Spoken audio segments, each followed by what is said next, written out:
Hey everyone, I'm Joe Brady, and today we're going to dig a little bit deeper into some tools and techniques to get the best digital capture possible. When that happens, this allows you to produce an image that reflects the beauty that caused you to stop and capture the scene in the first place. Today's webinar is sponsored by Sekonic, our thanks to them, and, well, by one of my little favorite tools, Sekonic 758 DR meter, and we'll see this in action in a bit. Now, in our last session, I introduced some metering techniques for landscape photography. What we're going to do today is go into a little bit more detail to help us accomplish a goal that, as landscape photographers, we all share. We want to capture the best possible digital file so that our images can be accurately reproduced and shared. Now, towards that end, we're going to look at some different approaches and methods to metering that are going to vary depending on the scene in front of us and the elements that are important to us in that final image. We're going to look at both incident and reflected spot metering. Both methods are extremely useful and sometimes can be the most effective when they're used together. So let's review. First of all, incident meters. Well, incident meters are the simplest and most direct way to determine exposure. Because an incident meter measures the light that falls on the subject, they provide camera settings that render the image exactly the way it appears. Whites are whites, blacks are blacks, grays are grays. In short, an incident reading finds the middle of the scene. Now, spot metering is a method of reflective light metering that can provide a lot of useful information about the highlights and the shadows. In other words, the edges of the photograph. Where incident metering gives you that middle, spot metering then lets you know where those edges are. And this is critical information for any landscape photographer. A couple of weeks ago, I took a trip to a nearby state park that had a lot of great photography spots. Now, because of the dense forest, the waterfalls, and the lakes, these were exactly the types of locations that can give your in-camera meter fits. So let's start out by heading out into the field and take a look at first using our meter in its incident mode. Take notice of something I'll mention early on. The first thing you should do when you arrive at your shooting location is evaluate the light. Look around and see what's going on. Let's take a look.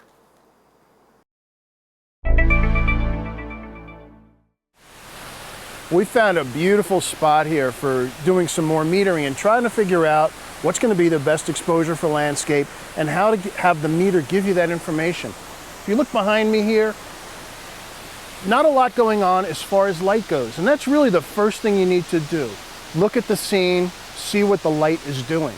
Now I look behind here, there's a little bit of dappled sunlight off in the woods, but in general, you can tell with your eyes, there's not a lot of tonal range in the scene. And honestly, your camera on its matrix metering setting, if you're shooting a landscape over in that direction, is going to do a fine job. There's no really deep shadows, there's no really bright highlights. The camera's going to put everything kind of in that middle gray, and it's really going to work. Look in the other direction though, and we'll turn around and see that in a second. It's a very different situation. So I'm standing here in shade, a little bit of dappled sunlight coming through the trees, but not much. Off in the distance, we have a beautiful waterfall coming down a cliff face, and it is in sun. So now we've got water falling that's going very close to white. So let's discuss a little bit how to approach metering in this kind of situation. Now, when I'm in full shade and I'm going to do an incident meter reading, this will work with every meter. I have my ISO set for 400 because I want to have a lot of depth of field here. I'm at 160th of a second. In this case, I really can just hold the meter out and take my reading. And that's going to be it. It's going to give me a perfect middle reading. In this case, I got 5.6. But I do have to make sure that the sun isn't actually hitting the meter. Because if I do, the sun is actually hitting the dome as it gets higher in the sky, it's going to skew my reading. Now, I haven't been completely clear about that in the past sometimes. If I'm doing a sunrise, I will often just take my meter reading flat out, parallel to the ground, and get a great reading. But as the sun rises and you start to get a bright dot on the sphere here, that can skew the reading. So if I just come over here and take a reading, let's see if I can get the sun to hit the dome, and it goes from 5.6 to 7.1. So that's 2/3 of a stop difference from me stepping a foot apart. So which is the correct reading? Well, the 5.6 is. that little bit of sun hitting the dome is skewing the reading. So if you find yourself in that situation, two choices: either meter with the dome away from the sun in this case, and it's going to give me back to my 5.6, or if I want to have a reading out here, just make sure that specular sun isn't actually hitting the dome. So I'm going to put the dome right in the sun here, and it's kind of going in and out of trees. It just went down to 6.3. So now we're only a third of a stop apart. Really, a third of a stop isn't going to make a difference. But if I can get the sun to come through there, we're back to 7.1. Really, the only thing I need to do is just hold my hand up. I'm kind of far away from the dome, but I'm looking, I can see the little specular highlight on the dome. I just bring my hand up until it casts a shadow over that specular highlight, take my reading, and look at that, I'm back to 5.6. So 5.6 is really the true amount of light that is hitting this spot. Seeing that specular light hitting the dome is skewing it up to 2/3 of a stop. When we go out in bright sun, it's going to be even more so. So you need to learn how to meter, understand what elements are going to affect it. But in this case, again, I'm mostly in shade, a little bit of dappled sun. An incident reading is going to be great, again, because there's no extremes in tonal range around me. Just remember, if you see that bright dot on your dome, just bring your hand up so it just blocks the sun from hitting the dome, get your reading, and you get a perfect result.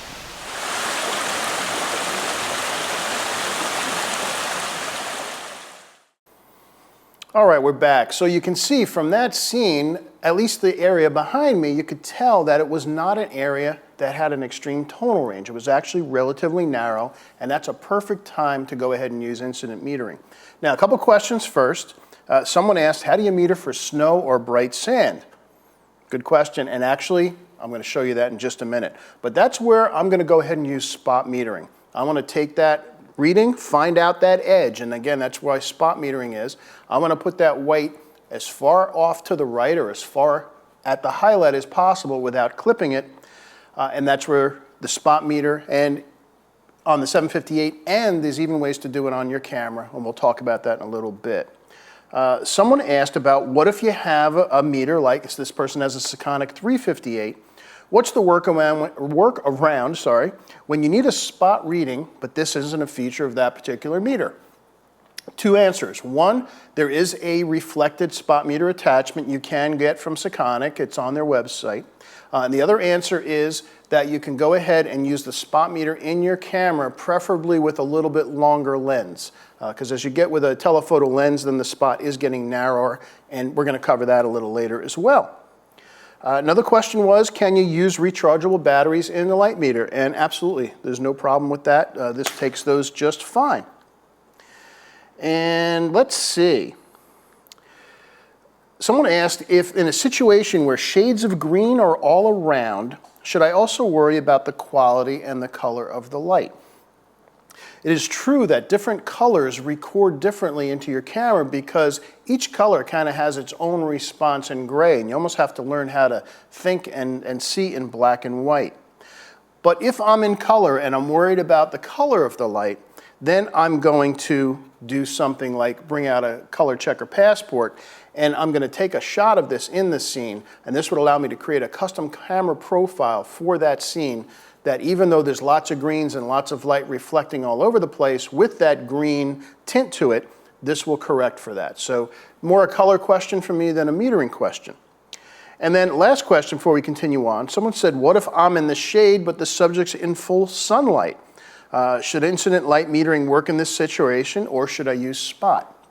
That's a really good question. If you are in the shade and your subject is in the sun, then doing an incident meter reading in the shade isn't really going to help, and that's more of a spot metering question.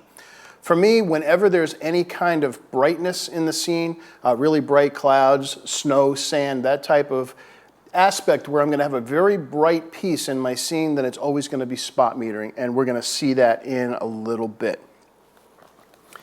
Now, someone asked, how can I meter for the shutter speed, not the aperture? Last question, very easy. The meter, there's two incident metering modes and spot metering modes. Do you want the shutter speed or the aperture to change? And they're just quick features. It's just a matter of clicking the dial one more time. Now, as we've just talked about, there are times when incident metering may not be the best answer. This frequently happens, well, two reasons. One, you're in shade, your subject's in sun. The other time is if you have a very high contrast scene with very bright highlights that you need to safely capture without danger of losing any of those details. Now, when we switch to spot metering, we're now talking about reflected light. It's coming off of the subject. Now, both the camera's spot meter and the 758 can do that. Reflected light metering tells you about the subject because it's measuring the light coming off of it. And because of that, whichever mode you use in your camera, for example, be it matrix or center weighted, or spot mode on the 758 or in the camera, that information still needs to be evaluated. You need to look at it and figure out where in the scene it needs to go. Now, with digital photography, keeping your highlights from clipping or blowing out is almost always something you want to avoid. Now, you might think that simply turning on the highlight warning in your camera is going to protect this from happening, but that information, while helpful, is keeping you from getting the most out of your camera.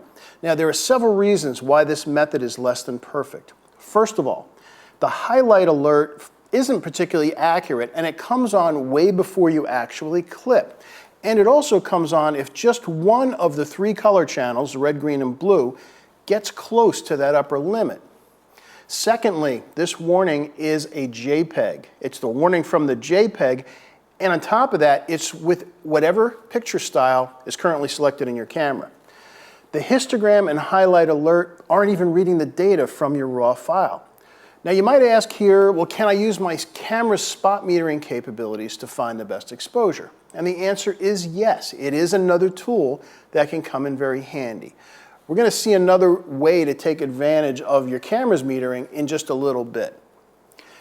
When you're using your camera's spot metering, remember that it varies depending on the focal length of your lens. If you use a wide lens, then the area used for that spot metering can get pretty wide and start to render it kind of almost useless.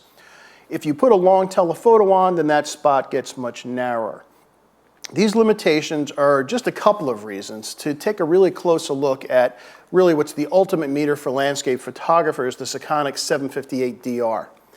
What I love about this meter is it combines the best of both worlds. It has incident and spot metering in one meter, actually two separate sensors, along with calculation tools to give you the information for that perfect exposure. When I'm on location and I have a high contrast scene in front of me with bright elements such as white clouds, beach sand, snow, then I use the spot meter to give me that edge number. I'll then let the meter to tell me how to get the best exposure from that reading. We'll talk about how that happens a little bit more in just a minute. But let's go back to the same park. Again, it's Minnewaska State Park near New Paltz, New York. And let's just turn around and look at a scene where I am in shade, but the subject I'm going to shoot is in bright sun.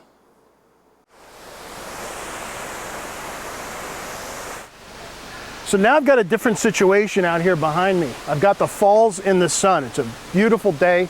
It's very variable, however. We've got partly cloudy skies, maybe even mostly cloudy, and there's patches of blue sky that the sun's appearing through and really changing the exposure a lot. So what's the answer when you want to meter this kind of scene? A couple different ways to do it. I am kind of almost in the same light as the falls now. I could come out into the sun, just shade the dome from the sun and get my meter reading. And let's see, it gives me 11.2. So let's just remember that number a second, because my favorite way to do this kind of shot is to use a spot meter. Now I'm going to turn it on spot, and what I'm after is I'm going to scan around the scene to see what's the absolute brightest spot in the scene. So I'm just going to hold in my measure button and scan around, go up into the clouds, and the brightest reading I get is f25 at 160th of a second. Now remember, if I use that number, that would put those white clouds as middle gray. Well, that's not what I want. But it's extremely important to protect those clouds and the highlights on the waterfall from blowing out. I need to keep a little bit of data in there. And that's where opening up 2.5 stops from that reading will do that. How do I know this? I've done programs before using the DTS software. I've actually loaded a calibration for my Sony Alpha 99 into the meter, so my meter knows what this camera thinks middle gray is. It also knows its tonal range. So I've set my ISO 2 button to 2.5, which is immediately going to give me that 2.5 stops difference. So again, I get my brightest reading, and I actually got a little brighter. I got f32. Holding the ISO 2 button, and it comes back with f13. What that's going to do is put this scene as far to the right in the histogram, expose it as high as it can without clipping any of these white highlights, and that to me is the absolute most important thing. So our reading before was f11, if I remember right, so we're only talking, what is that, 1/3 of a stop. So in this case, the same kind of metering method worked. And it's partly because the sun is behind clouds right now. So the tonal range of the scene is not extreme. We're going to be out in bright sun a little bit later, and we're going to have the sun causing dark shadows and very bright highlights. So for that, we'll definitely go with just the spot metering. Let me try that one more time. So I look at the brightness of the falls. I'm getting f16. I come up to the sky. I'm getting f29. That's about the brightest I'm seeing right now. So I'll take that f29 and I'll put that in my meter, holding the ISO 2 button, f13 at 160. And there's my perfect exposure. And really, that's how simple it is. By doing that, I'm protecting the highlights. And that's critical for landscape photography. It's putting those highlights right at the right without clipping them and giving me the best tonal range in the scene that is possible.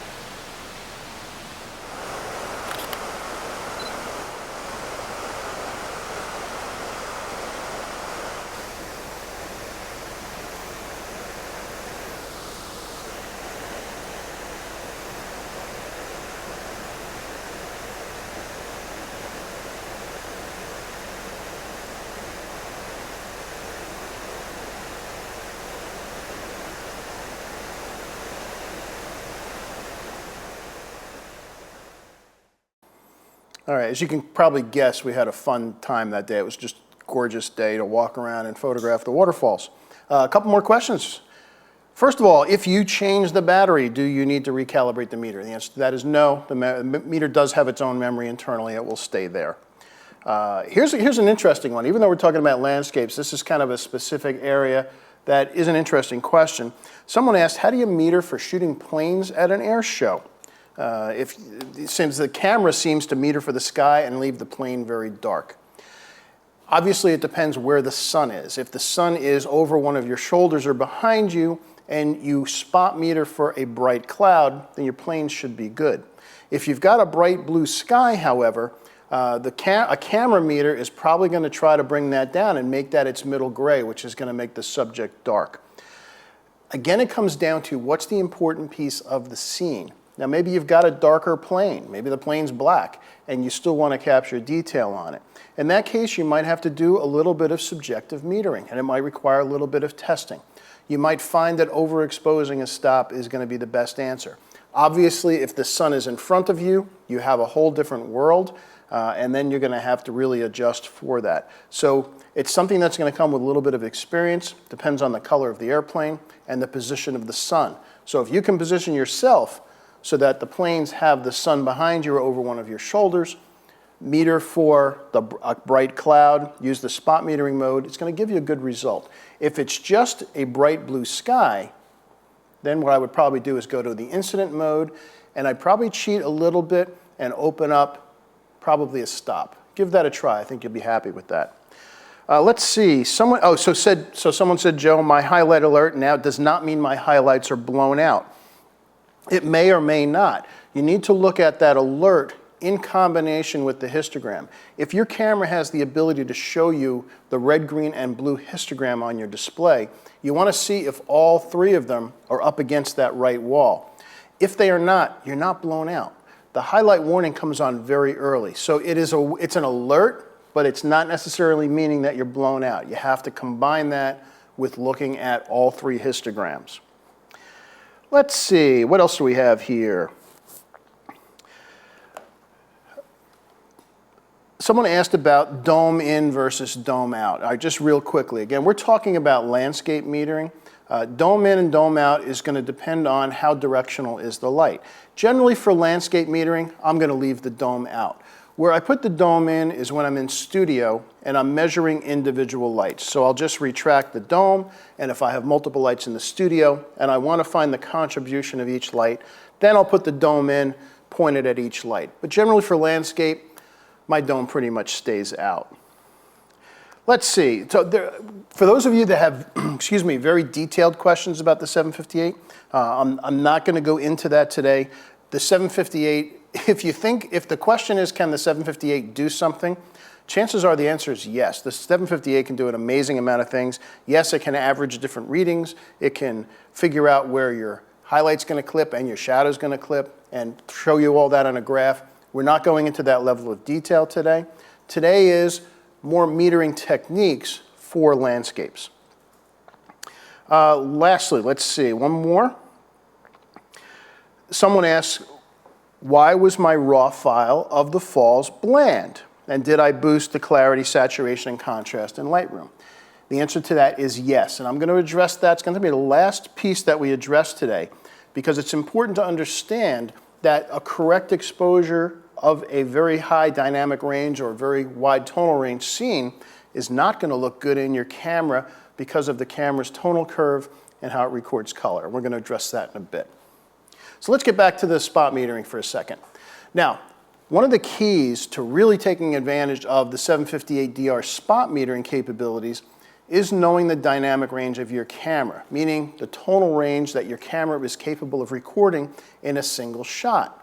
I'm not going to go into the DTS software. In fact, we'll have Jen post a link if you want to get into the details of how to do that. But what that allows you to do is to find out what your camera is capable of. You can then program that information into the DR just with adding a USB cable, and you'll easily know then which details will be properly imaged and which will be over or under the range of your camera. Now, this is what Sekonic's DTS software does. It teaches your meter how your camera sees and measures light. In fact, let's take a look at a graph here just for a second. This is actually the DTS screen with the graph for my camera, which is a Sony Alpha 99. Now, what it does tell me that's very interesting is the complete tonal range of my camera, along with some safety clipping margins.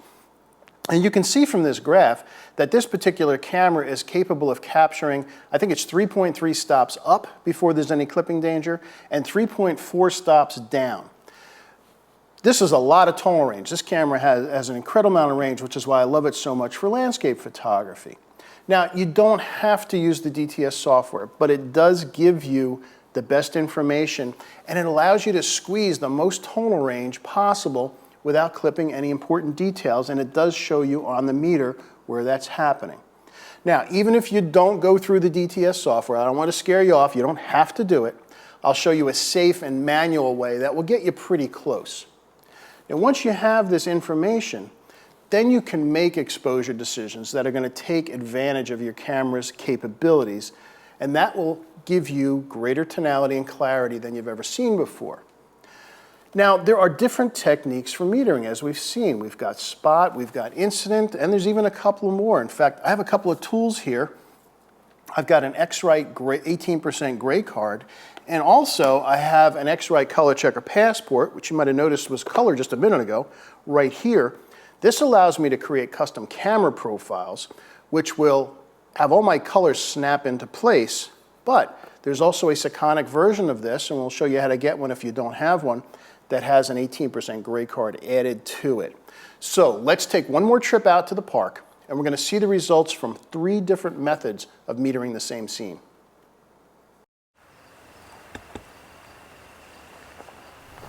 This is one of those places, beautiful to photograph, but gives your cameras fits. It's also kind of a difficult spot to meter, so let's go over a couple different techniques here. Now, we're down to 100 ISO because it's a bright, sunny area, but if you look behind me, you can see the challenges.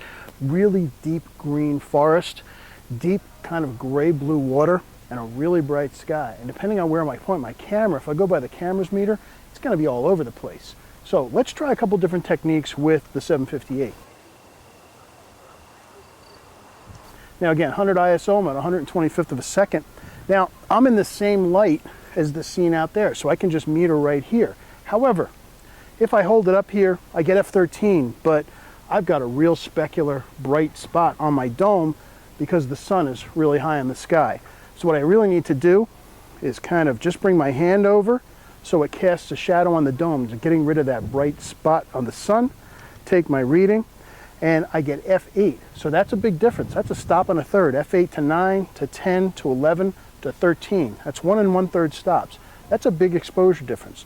So let's go ahead and put f8 125 in the camera, and I'm going to take a shot.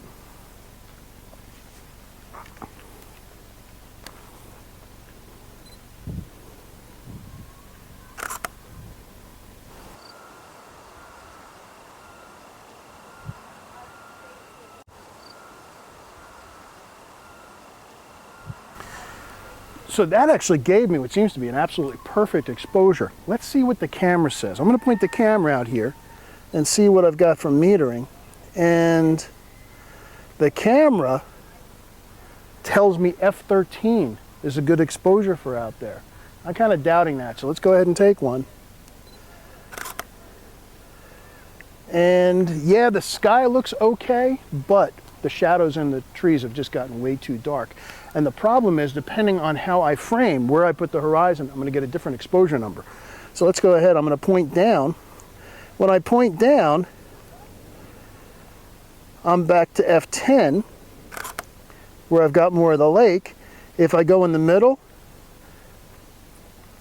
f13. If I put the horizon at the bottom third and include more sky, I'm up to f16. And according to the camera, those are all correct exposures. Well, it can't be the case. One of them's got to be perfect. And f8, what it did was, it really put the highlights right to the right.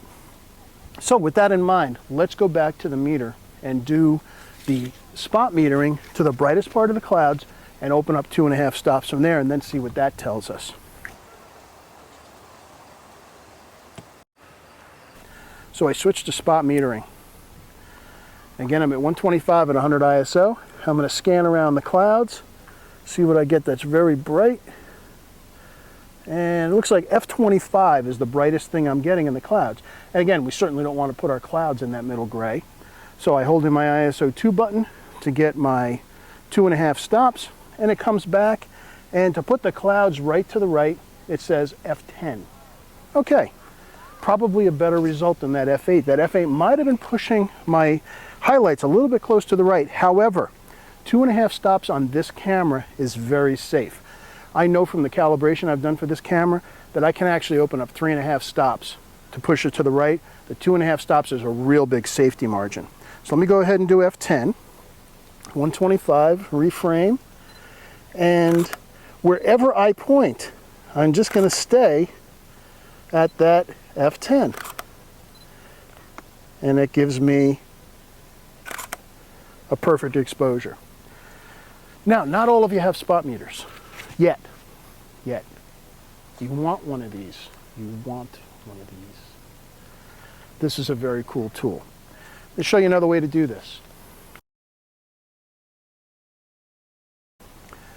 Really great tool to have. Really simple, $40 or $50, 18% gray card made by X-Rite. It's a 4x6 card, very small, easy to carry around. If you don't have a spot meter, you can also use this with your camera. But if you do have a spot meter, it gives you a great reference for doing any kind of landscape work. Now, I've got the sun illuminating those cliffs over there, so I want to make sure my card is in the same light as those cliffs. I've got the sun coming here, so I want the sun to illuminate the card. So I'm just going to hold the card out in the same light the scene's in, take a reading, and f9. We're actually splitting the difference to what we had before between that f8 and the f10. Let me take one more. And yeah, f9 it's saying. So exactly splitting the difference. I put f9 in the camera, and that's another way to get that really perfect exposure. Take my shot at f9. And lovely. Now again, understand that what you see on your display is showing you how the file's been captured as a raw file, but it's not showing you the potential. What we're after is capturing the best digital capture We're going to know because of the contrast curve of the scene in front, we're going to make some adjustments in software later.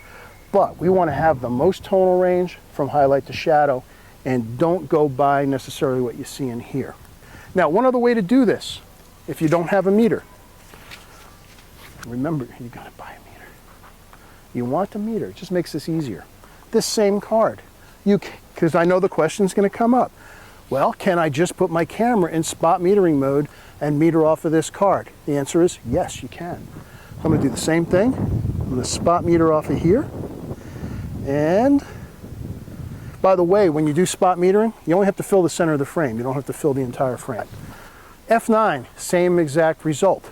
A couple of reasons for that. One, this meter is calibrated to the camera. It knows exactly what this camera thinks middle gray is. So as expected, it's giving me the exact same result. So rather than looking through your camera, seeing a different result for everywhere you point, spot meter off a gray card out in the same light that your scene's in. Your exposure will be perfect. Once again, no chimping, no bracketing. It's not necessary. Do this, you've got a perfect exposure. So you just saw 3 different ways to meter the same scene, all of which are valid, all of which gave us readings within 1/3 of a stop of each other, and that's the kind of consistency you're after. Actually, watching that video, it really was 4 methods, wasn't it? First of all, 1, incident metering with the dome protected from the direct sun. Again, just putting my hand up over the dome, bringing it away, but getting rid of that little specular dot on the dome. 2, spot metering that brightest highlight and then opening up 2.5 stops from that result. In fact, someone asked a question where I did the ISO 2 button.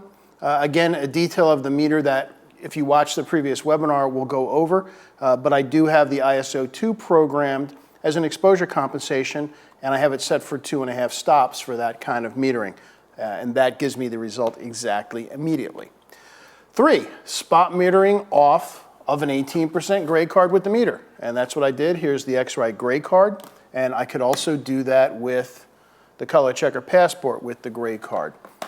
And then lastly, spot metering off the gray card using the camera's internal meter. And someone asked a question, what metering mode was my camera in? Is it in center weighted, spot, matrix, etc.? My camera meter was on spot metering, so it was only reading the center of the card. And by the way, when you go ahead to spot meter, what the camera is using is pretty much basically that little center focusing dot. That's what it's doing there. So a couple more questions. Someone asked, they understand that the higher end meters have a lot of flexibility. Is there any advantage to using a lower end meter like the Sekonic 308 compared to just using in-camera metering? And the answer to that is yes, because there's one huge difference of using a handheld meter versus your camera meter, and that's its ability to measure incident light. Again, what incident light is, it's the light falling on the subject. It doesn't care what color the subject is. It doesn't care how light or dark it is. It's measuring the light falling on the subject, and it's giving you that number to put that amount of light in the middle. The incident meter is finding your middle. The camera, as powerful as the metering systems are in these cameras, they're still influenced by what they're pointing at. They're reflected light meters. If you're looking at something that's very dark, again, the camera wants everything, as I said earlier, the camera wants everything to look like this. It's going to take all that information in front of it and make it a middle gray. So if your scene is very dark, it's going to end up overexposing. If your scene is very light, it's going to underexpose. If any of you have ever tried to take a picture out in the snow using your camera's meter without adjusting, it took that snow and it made it gray, didn't it? So that's the advantage of any incident metering. Let's see, oh, here's a good one. Someone said, actually 2 of you asked that, can you meter for night skies and how easy is it to do? That's a 2-part answer. The answer is yes. But again, remember that a meter, when you take a reading, whatever you point it at, it's putting that element as middle gray. You then have to figure out where does it need to go. So maybe the answer is to close down a couple of stops. That's going to require a little bit more exploration, and it's also a bit of a teaser because we're working on a program for shooting at night and night metering and some astrophotography, so stay tuned for that. Another question, someone said when I say F10 or F8, am I in aperture priority mode or manual mode? For me, I am always in manual mode. It's the only way I shoot. So everything for me is going to be dialed in. Someone asked that they see the color checker has 2 shades of gray on it. What is the difference? All right, so this one right here, this is designed to be your middle gray, your 18% gray. Technically, it's actually a smidge darker, but that's what it's used for. This one that looks much lighter is actually, it's a very light gray. It's almost a white. This is actually for white balance. It's a spectrally neutral, very light gray, almost white card that you use to do custom white balance in camera or for later. So that's what the 2 of these are for. Let's see, what last? Let's do one more before we continue. Someone said they just joined the webinar. They shoot a lot of sunsets and sunrise, and they just bought a 758. Good for you, because you might have seen me. Once you start using one of these, you really want it. Metering sunrises and sunsets is kind of a little bit different world. Again, it takes a little bit of experience because you need to evaluate the scene. For me, this is my way of doing it. Generally, when I meter a sunrise or sunset, particularly when the sun is just starting, maybe just starting to appear, the way I meter is to hold the meter out parallel to the ground and do an incident reading, and I generally find that works for me. It's going to depend a little bit of what's going on in the sky, depends on how high the sun is, but generally that's my method. The other thing you can do is, if you get really good at this, with your eye, you can usually evaluate what element in the scene do you think should be in the middle? What element kind of matches that 18% gray? You can take a spot meter off of that element, and that will put that element right in the middle. That takes a little bit more of experience, but you might find that it works as well. Now, someone said, how is 18% gray middle gray? Middle gray would be 50%, wouldn't it? Yeah, that is a confusing term. When they say middle gray or 18% gray, it's not 18% gray in a scale of like 0 to 255. It's 18% gray in its amount of reflectance. It reflects back 18% of the light. That's where the 18% number comes from. As far as a number, middle gray percentage 0 to 100, if you say you were dealing with Photoshop, I'm not going to go into the technical details. You can read entire white papers on this. It's actually slightly under 50% is the way it's calculated out. But a good question. It does get confusing. All right, let's continue on. So in that last shoot, we did 4 different methods, and all of them produced really pretty good results in that scene. So why is that? Well, each method returned a correct middle gray for the scene, and in this case, there weren't any extreme bright highlights to be worried about. There were clouds, but again, it's something with evaluating with your eye. I could see that, yes, there were white clouds, but they actually weren't an extreme amount brighter than the surrounding blue sky. And this comes to evaluating the light in the scene and having a sense also of your camera's capabilities. Now, continuing on, if you're not comfortable with making that kind of evaluation, then what I'd recommend is going with the spot metering technique of the brightest detail you want to capture, and then opening up your exposure as we just saw. You can always trust the meter to give you the best information and produce that kind of perfect digital file. But wait, the image on my camera's LCD looks kind of flat and lifeless, so what happened? Now, for a bunch of reasons, your camera has trouble recording high contrast scenes with the same contrast curve and tonality that our eyes are capable of. So this means some post-processing and software. Don't let this scare you. Lightroom or Adobe Camera Raw, if you use Photoshop or Photoshop Elements, can help you get a beautiful image as long as the file is captured correctly. You need to understand that your eyes are constantly remeasuring a scene when you look at it. It's kind of like constant HDR, where your camera has a fixed contrast curve and it has a fixed color temperature.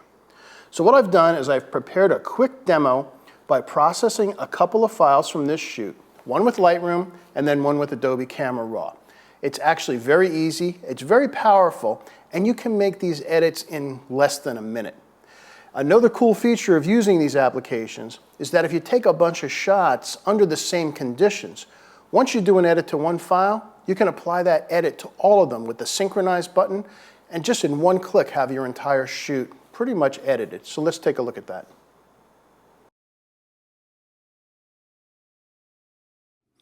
So let's take a look at editing in Lightroom, and then we'll move on to Photoshop. Now, here's one of our images from Minnewaska State Park, and the image looks kind of flat. But if we look up in the upper right-hand side in Lightroom here at the histogram, we can see we've got full data all the way from blacks almost to a pure white. So the digital file was captured perfectly. So I mentioned this is going to be a quick edit. This isn't meant to be a tutorial in Lightroom, but let's take a look. So obviously our highlights are a little too light here. The image is lacking contrast, so let's take a look at some of the sliders. Exposure is perfect for now. We may want to adjust it after we do our other sliders. But first, let's bring down the highlights a little bit. Just to take a little of the kind of the sting out of the bright whites, we're going to open up the shadows a little bit. And what this image really needs is the clarity slider, and this works really well in landscapes. That was maybe a little too much right about there, and then we'll bring up both the vibrance, which increases the blues and the greens, generally the cooler colors, and then we'll add some saturation as well. So we bring that slider up, and that quickly we're in pretty good shape. Now we've got something else going on here. And that is we've got one color temperature for our image where we've got shade here and sun here. So the color temperatures end up being different. So one other last fix I'm going to do for this image is bring up the graduated tool here. And I'm going to put a graduation in this foreground. And what I'm after is the color temperature. I want to put it back to a cooler color that will reflect how the scene really looked to our eyes. And right there looks great. Last thing I did in this image was, since there wasn't a whole lot going on in the very foreground and a little bit in the sky, I did a quick crop on it, and we had our image that was pretty much done. So in fact, I'm going to go ahead and reset this so you can see where we started, and then I'll show you our finished image, and here we go. So there's our final image with the crop, our clarity and our saturation, and we've got a beautiful shot. In fact, let's go full screen so we can see it a little better. So what this is showing is the data was all there in the file. We just need to do our adjustments post to bring back that digital file the way our eyes saw the image. Let's do the same thing to an image now using Photoshop. In this case, we're actually in Adobe Camera Raw. And it's a very similar process to what we just saw in Lightroom. So let's go back to the Basics panel. And again, we can look at the histogram and see in the upper right-hand corner here, we've really got a good histogram. So we need to make adjustments. The shadows need to be opened way up in this particular image. So I'm going to open them up, almost to the full 100%. And I'm going to bring the highlights down some. So again, before I do anything else, I'm going to go right to my clarity slider and add a lot to that. That's helping define the local contrast. This image is going to need a lot of vibrance because the cloud cover started getting a little heavier. And then some overall saturation. Looking better already. There's a couple other fine points I do want to do while I'm here. First of all, horrors, I've got a spot up there. So let me go to my spot removal tool. I'm going to put a radius in right around 10 or so. And just click, and I have it set for heal. The software will find an appropriate spot and get rid of that. So here we're back at the main menu. What else do we need to do? The image still needs a little bit of oomph. Now I could increase the contrast a little bit. That helps a little. I'm also going to open up the exposure just a little bit. But what I really need to do is actually bring out the blues and greens a little more. And to do that, I'm going to go up here, which is the Use Saturation and Luminance slider. Now in Lightroom, you have a little targeted adjustment tool right in this window. In Adobe Camera Raw, you have to go get it, and it's up here. So we click on that, and the first thing I want to do is increase the saturation of the blues. So I click on the Saturation tab here, go to the blues, and if I drag up, it increases the saturation of the blues. By the way, if I drag way down, I actually can make it black and white, which is kind of interesting, but not what we're after today. So I'm going to add some to the blues, and then I'm going to click in the greens while I'm here and add some saturation to that as well. And if you look at the sliders over in the menu, you'll see that they move. Some greens and yellows are moving. And that's looking much better. Now, if you go under Lens Effects, there's also something I like to do here. And that's to add a little bit of vignette to my landscapes. I find it just adds a little bit of centering interest. Now, I could bring this way down and it becomes obvious. What I like to do is just come down a little bit, less than 10 points typically, and you can barely even notice it. But what it has the effect of doing is kind of recentering you on the image. Lastly, I'm going to bring up the crop tool. I want to take a little bit of the sky off the top because there's not much going there, and I want to add a little bit more balance to the image. Hit return there, and that's looking a heck of a lot better. In fact, if we go ahead and reset this, which I can do from here. So take a look at that. I'm going to reset it, and then we'll go see the file opened in Photoshop. So if I go ahead and reset this, you can see where we started. So that's where we started. And if we go into Photoshop, we get to see our final file. And let's go full screen with that so you can see better. And we get a beautiful image out of that. With the cropping, we've now got a nice kind of rule of thirds where the horizon's on the top third. Went from a really bland file that was correctly captured into an image that has stunning colors and a much different mood. So I hope I made it kind of clear that really you can get very close to being a finished file very quickly. It really, if I made it look too easy, it really is easy. I'll be doing some programs that go into much detail in Lightroom and Photoshop later, but for now, really those quick amount of sliders that I did, they will get you there. Now, a couple more questions. Someone asked, what do I mean when I say chimping? And chimping is kind of the term that people use when you take a shot, you look at the back of the camera, take a shot, look at the back of the camera. Mostly because, and I think it's because when people do that, they say ooh. So you're going ooh, ooh, ooh, and that's where the chimping thing comes from. Not a good idea, however, because understand that your camera's LCD is not the most accurate representation of your image. It will tell you if something really bad happened, like the shutter didn't open or whatever, it's completely dark, or if maybe a framing issue, there's something sticking out of somebody's head in the background. But for exposure, not a good idea to judge an image just on your LCD alone. Someone asked about doing HDR shooting and metering with the 758. That really is a subject all of its own, and I have already done a couple of webinars on that. I understand Jen in the chat room, if you take a look there, she put a link to where you can find the webinars on HDR metering. Someone asked, when I said opening up 2 stops, am I saying increase from f8 to f10 or f8 to 6.3? Now, first of all, f8 to f10 is only 2/3 of a stop. Remember, your camera is adjusted by default in thirds of a stop. So full stops are, if we start at f8 and close down from that, f8 to f11 is 1 stop, f11 to f16 is 2 stops. So if I wanted to close down 2 stops, I'd go from f8 to f16. If I wanted to go 2.5 stops, well, your camera's in thirds, so it's going to be around f20, because the next stop up would be f22. Opening up, f8 to 5.6 is 1 stop, to 4 is 2 stops, to 2.8 is 3 stops. But your camera has those intermediate third stops. So when I take that highlight reading, and look through here with my spot meter, and I take my brightest measurement, I want to put that on the right, because that reading is taking that brightest white that I've got and making it middle gray. Well, I don't want it middle gray, I want it off to the right. So when I say open up 2.5 stops, if that reading was, say, f8, and I wanted to do it with aperture, I would have to open up 2.5 stops. So 5.6, 4, and somewhere between 4 and 2.8, probably 3.2.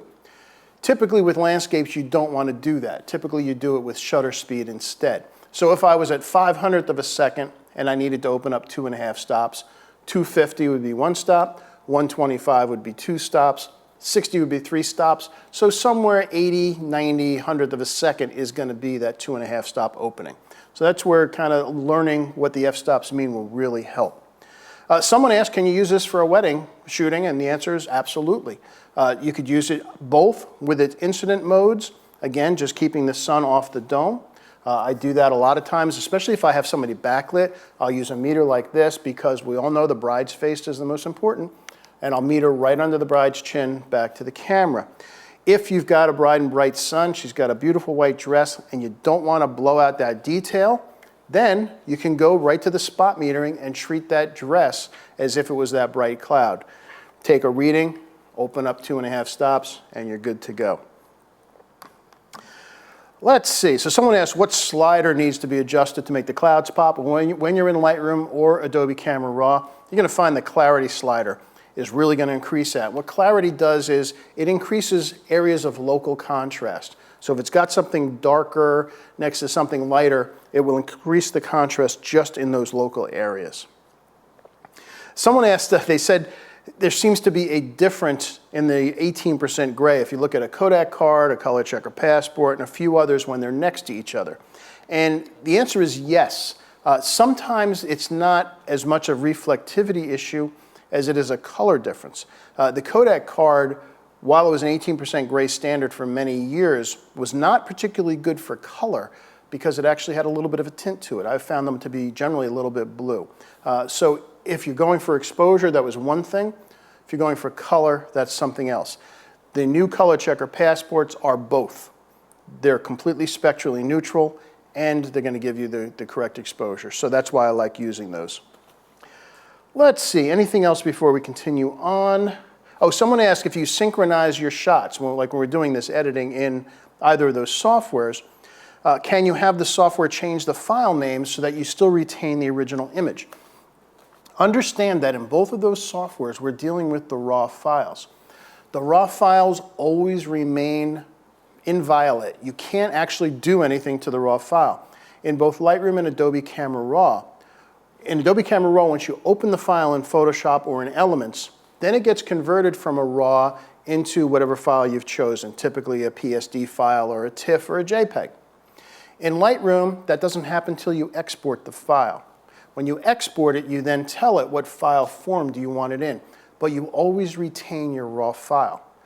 You also have the advantage in Lightroom of creating kind of a virtual copy if you want to be able to see your untouched RAW next to your edited RAW. But remember, while you're in Lightroom, the files are always in RAW. They don't change until you actually send them out. So let's kind of sum up what we've seen. When you capture the best possible digital file, then you've got the best starting point to create the best print. Learning how to then take that file and process it allows you to recreate the beauty of the scene that inspired you to take it in the first place. Now that's going to be it for today, but there's a lot more coming. You think, how much metering stuff can we do? But I've got something really cool planned for you. In our next session, we're going to look at capturing the passage of time in both pastoral and urban settings. This will include tips and gear to capture flowing water to create that dreamy, silky flow. Then to contrast the flowing waters, I'll then take you on a visit to New York City, and we'll see how some famous spots like Times Square and Grand Central Station have their own flow as the camera records single shots, and I did some of these up to 10 minutes long. Now let's, Jen, if you'd go back to the waterfall shot for a second. So here's an example. This is Dingman's Falls in eastern Pennsylvania. A lot of fun, and this is about a 30-second exposure. Now in the city shots, which I just did the other night, Tuesday night, they're intriguing and sometimes even a bit eerie. For example, when I did Grand Central Station for 10 minutes and almost everybody disappeared except for a few people who really stood in the same place for a long time. So stay tuned. We'll send out the invite for this webinar, which is going to take place next month, so keep a lookout for that. So again, that's it for today. Our thanks again to Sekonic for sponsoring us. Love the questions today. Thank you so much for the great questions. Thank you for your time, and thank you for your interest. So until next time, keep shooting, keep experimenting, keep learning, and be well. See you again soon. Bye-bye.